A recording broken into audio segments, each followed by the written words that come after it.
5 وقت کی نماز یہ میرے نبی کی آنکھوں کی ٹھنڈک ہے، 5 وقت کی نماز اس امت کی شان پہچان ہے۔ اور اللہ تعالیٰ نے پہلی امتوں پر اتنی بڑی مشقت ڈالی کہ ان کی نماز مسجد کے علاوہ کہیں نہیں ہوتی تھی، مسجد میں ہی ہوتی تھی۔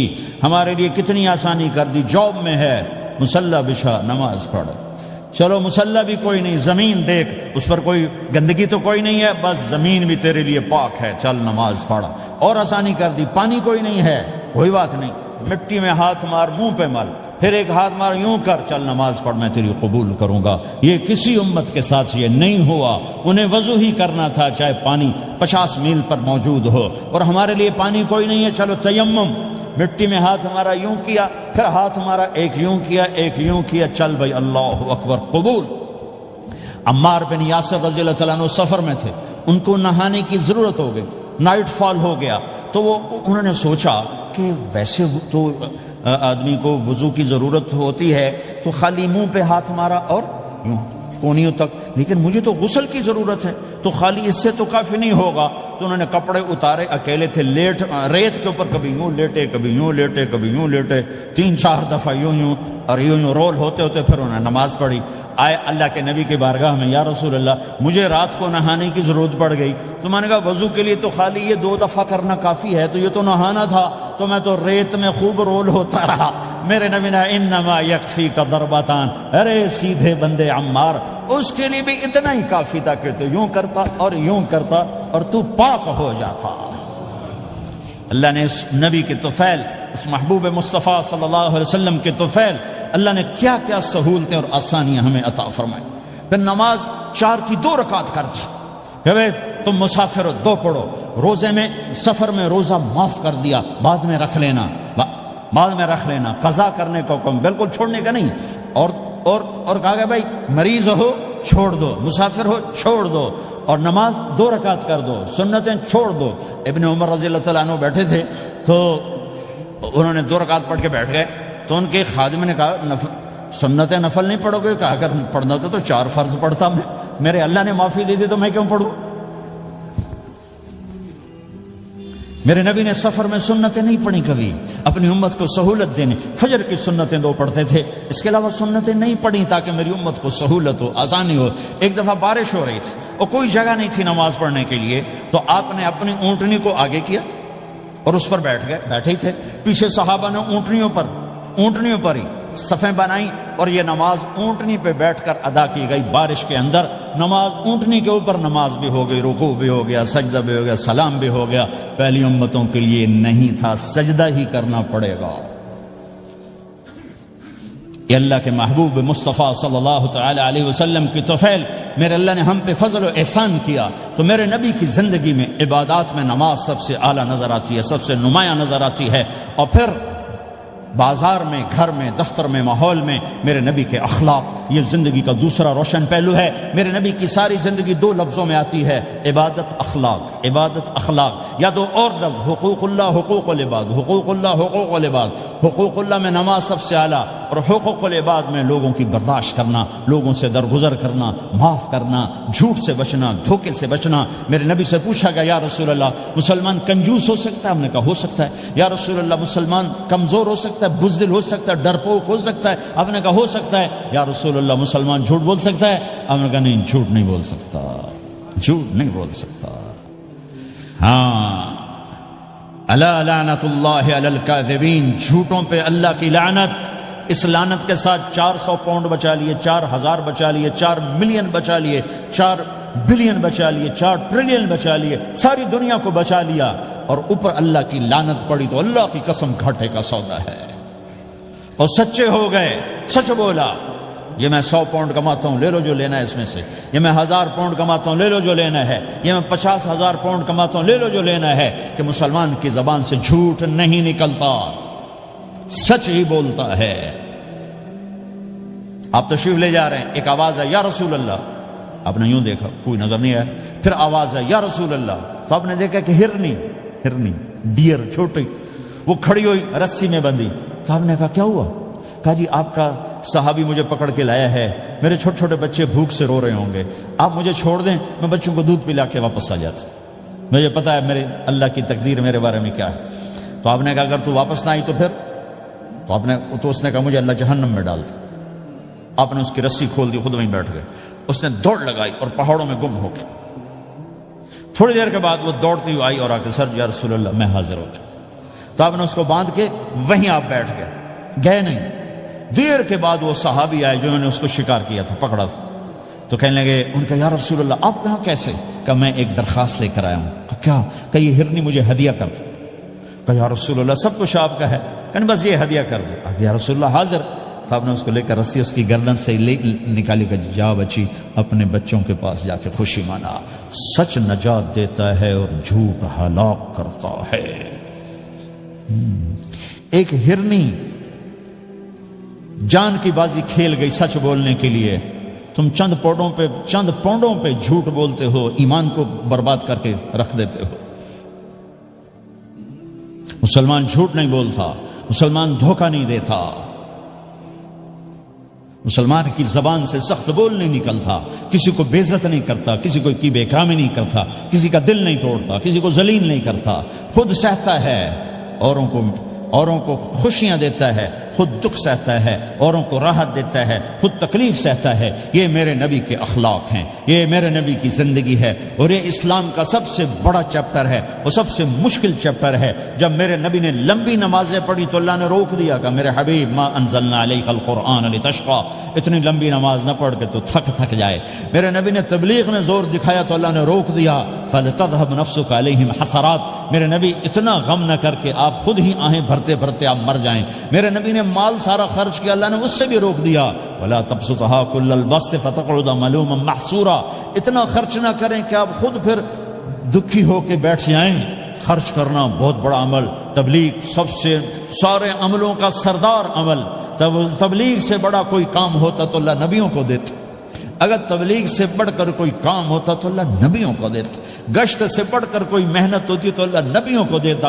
950 سال نوح علیہ السلام گشتی کر رہے ہیں، اور اللہ کی مان لو، اتنا عظیم عمل کا میرے نبی درمیانہ نماز سب سے بڑی عبادت، میرے نبی درمیانہ کام، لیکن جب میرے نبی نے اخلاق اچھے کیے،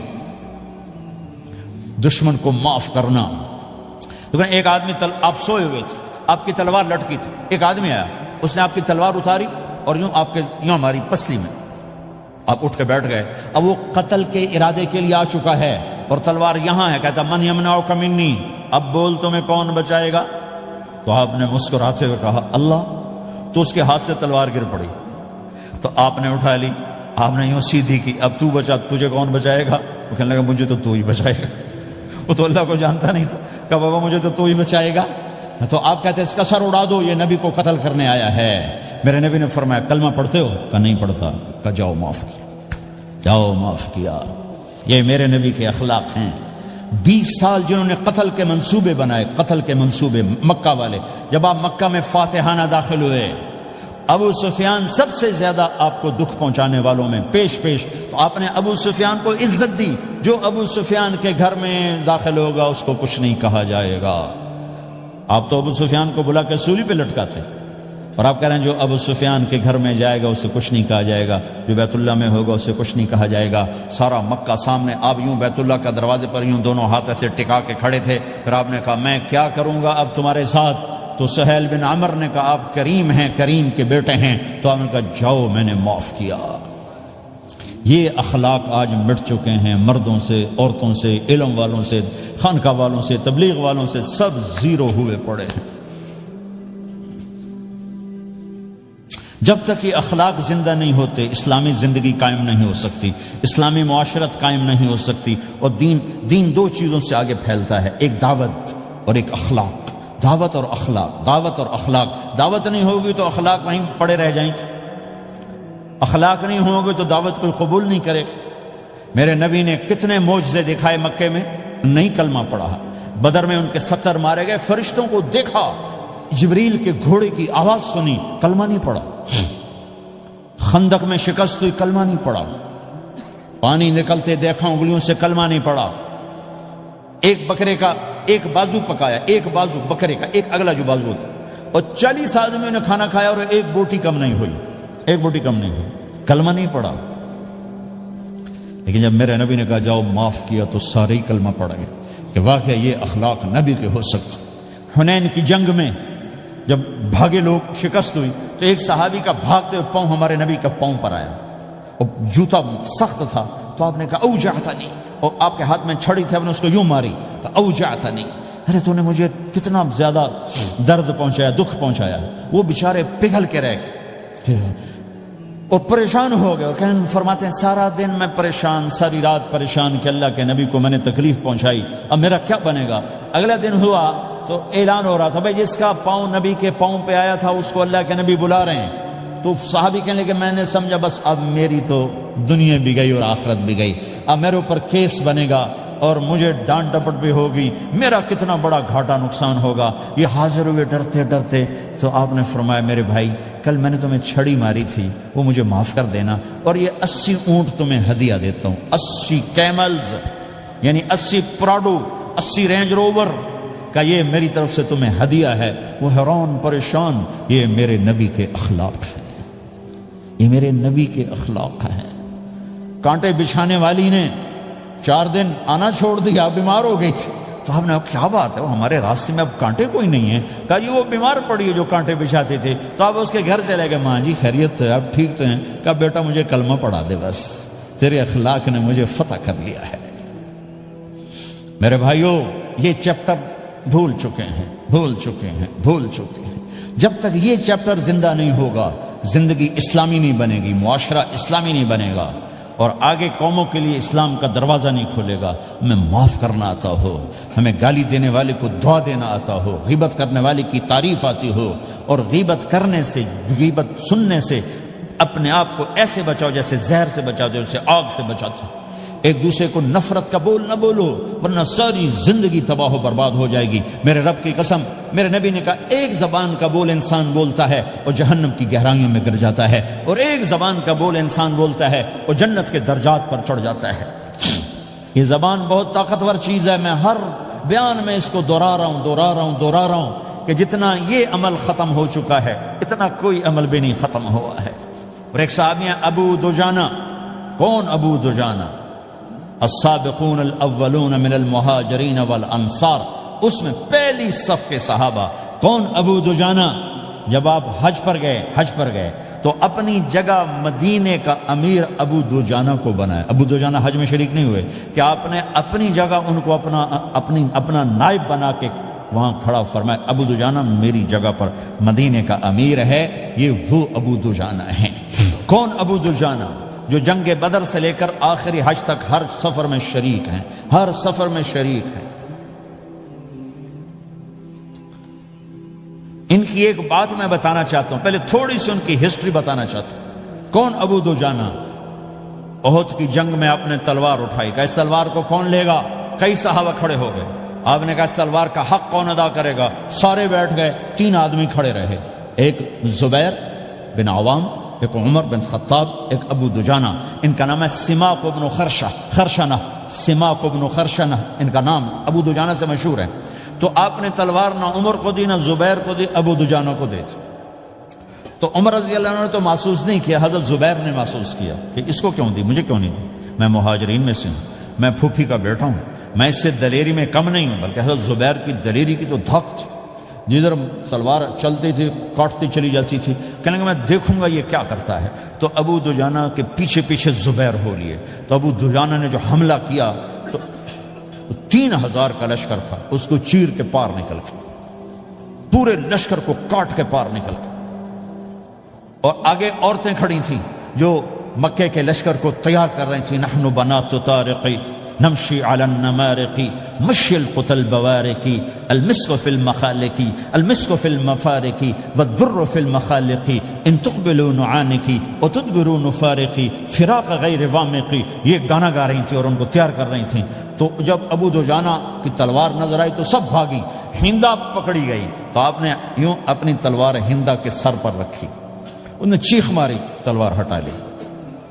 تو زبیر پیچھے پیچھے کہ کیا کیا ہے؟ جنگ میں اگر کوئی عورت حصہ لے اسے مارنا جائز ہے، ویسے جائز نہیں ہے، عورت کو، بچے کو، بوڑھے کو ہاتھ لگانا جائز نہیں ہے۔ تو انہوں نے کہا تلوار کیوں نہیں چلائی؟ کہا میرے محبوب کی تلوار ہے، عورت کے خون سے رنگین کر کے اس کی شان نہیں گھٹانا چاہتا، یہ میرے نبی کی تلوار۔ پھر واپس ہوئے، پھر اٹیک کیا اور پھر مجمع کو چیر دیا۔ سامنے ایک آدمی آ رہا تھا ہاتھی کی طرح، اتنا لمبا موٹا تازہ، تو زبیر کہنے لگے میرے جی میں آیا کبھی اس کی ٹکر ہونا پھر میں دیکھوں ابو دجانہ کیا چیز ہے۔ تو اللہ کا کرنا ایسا ہوا ابو دجانہ دونوں آمنے سامنے ہو گئے، تو وہ ایسے شاہ سوار تھے کہ دونوں طرف کے لشکر ذرا تھم گئے اور وہ دونوں بھڑ گئے۔ ابو دجانہ کے اپنے جوہر، اس پہلوان کے اپنے جوہر، غبار اٹھا، مٹی اٹھی، اور اس کی اپنی طاقت، ان کی اپنی طاقت، انہوں نے ابو دجانہ کو اس نے زخمی کر دیا۔ ابو دجانہ نے جو جوش میں آ کے ماری تلوار، اس کو لگی یہاں، تو اتنی طاقت سے لگی کہ اس کے نیچے اتر کر 2 ٹکڑوں میں تقسیم کر دی، یوں ماری، تو ایک حصہ ادھر ایک حصہ، پھر یوں دیکھا اور اپنے چہرے سے لوہے کی ٹوپی اتاری، اما ترا انا ابو دجانہ، کیا دیکھ رہے ہو؟ میں ہوں ابو دجانہ، تلوار صحیح لی ہے میں نے، غلط نہیں لی، یہ ابو دجانہ ہیں۔ اور جب شکست ہو گئی احد کی جنگ میں، اور پھر 10-12 آدمی نے آپ کو گھیرے میں لیا ہوا تھا، ان میں ایک ابو بکر تھے، عمر تھے، علی تھے، طلحہ تھے، زبیر تھے، سعد بن ابی وقاص تھے، اور سہل بن حنیف تھے، عبادہ قتادہ بن نعمان تھے، اور ابو دجانہ تھے رضی اللہ تعالی عنہم، ان میں سے ایک ابو دجانہ بھی تھے۔ اور یمامہ کی جنگ میں ابو دجانہ شہید ہوئے، یمامہ کی جنگ میں شہید ہوئے۔ یہ ابو دجانہ کی تھوڑی سی سیرت آپ کے سامنے آئی ہے۔ اس کے بعد اب آپ ان کے قول کو سنو تاکہ اس کا وزن آپ کے سامنے آئے۔ یہ بدر کے شریک ہیں، اللہ کے نبی نے کہا بدر کا صحابی جو مرضی کرے بخشا گیا۔ یہ صلح حدیبیہ کے شریک ہیں، اللہ نے قرآن میں کہا لقد رضی اللہ، میں ان سے راضی ہو گیا۔ یہ صحابی ہیں، اللہ نے کہا کلا وعد اللہ الحسنی، اے میرا نبی تیرے ہر صحابی کے لیے جنت کا وعدہ ہے۔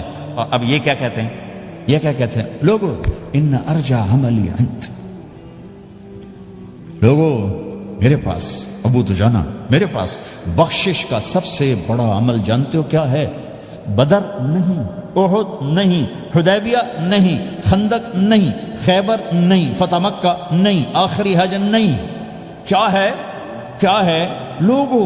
ان ارجع عملی عندی، میرے پاس آخرت میں بخشش کا سب سے بڑا عمل بس ایک ہے کہ ما آذیت احدا بلسانی، میں نے اپنی زبان سے کبھی کسی کو دکھ نہیں پہنچایا۔ ولا اجد فی قلبی غلا لاحد، اور میرے دل میں کسی کے لیے بغض کوئی نہیں ہے، بس یہ میری بخشش کا عمل ہے۔ تو بھائیو، نبی کے اخلاق میں 2 چیزیں لے لو، ایک زبان سے کسی کو دکھ نہ دو، ایک دل میں کسی کا بغض نہ رکھو۔ اللہ کی قسم بغیر حساب کتاب کے جنت میں جاؤ گے۔ بڑے بڑے جنید بغدادی اور بڑے بڑے معرفت والے تمہیں دیکھتے رہ جائیں گے، تمہاری رفتار اتنی تیز ہوگی کہ تمہیں وہی پکڑ سکے گا جس کا یہ 2 عمل تم سے زیادہ اچھا ہوگا۔ جس روڈ پہ رش ہوتا آپ وہاں سے گاڑی ہٹا لیتے ہو، ادھر نہیں جانا، ادھر رش ہے، وہ سائن وغیرہ آپ کو آ جاتے ہیں کہ ادھر بلاک ہے، ادھر نہیں جانا، ادھر جانا ہے۔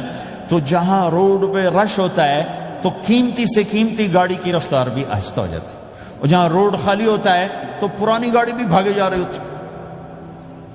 ہمارے یہاں پرانی گاڑی ہوتی ہے نا، پرانی بسوں کے پیچھے لکھا ہوتا ہے نہ انجن کی خوبی نہ ڈرائیور کا کمال، خدا کے سہارے چلی جا رہی ہے۔ اور جس کے پاس ایسی گاڑی ہو، نہ انجن کی خوبی نہ ڈرائیور کا کمال، تو اگر اس کو روڈ خالی مل جائے تو وہ تو مرسیڈیز والے سے پہلے پہنچے گا، رینج روور والے سے پہلے پہنچے گا، بینٹلی والے سے پہلے پہنچے گا، روز رائز والے سے پہلے پہنچے گا، جو وہ تو پھنسی کھڑی، اور اس کا روڈ ہی خالی ہے۔ تو میرے بھائیو، یہ میں ایک مثال دیتا ہوں، عبادات کی روڈ پہ بہت رش ہے، نمازی بے شمار ہیں، روزے دار بے شمار ہیں، عمرے والے بے شمار ہیں، حج والے بے شمار ہیں، اور تہجد گزار بے شمار ہیں، علماء بے شمار ہیں، حافظ بے شمار ہیں، ذکر والے بے شمار ہیں، بہت رش ہے، تبلیغ والے بے شمار ہیں، لیکن جو اخلاق والا روڈ ہے نا، یہ خالی پڑا ہے۔ اس پہ موٹر زوکی پہ چڑھ کے آ جاؤ تو سب سے آگے نکل جاؤ، سائیکل پہ چڑھ کے آ جاؤ تو سب سے آگے نکل جاؤ، کہ روڈ ہی خالی ہے، اخلاق کا روڈ خالی ہے۔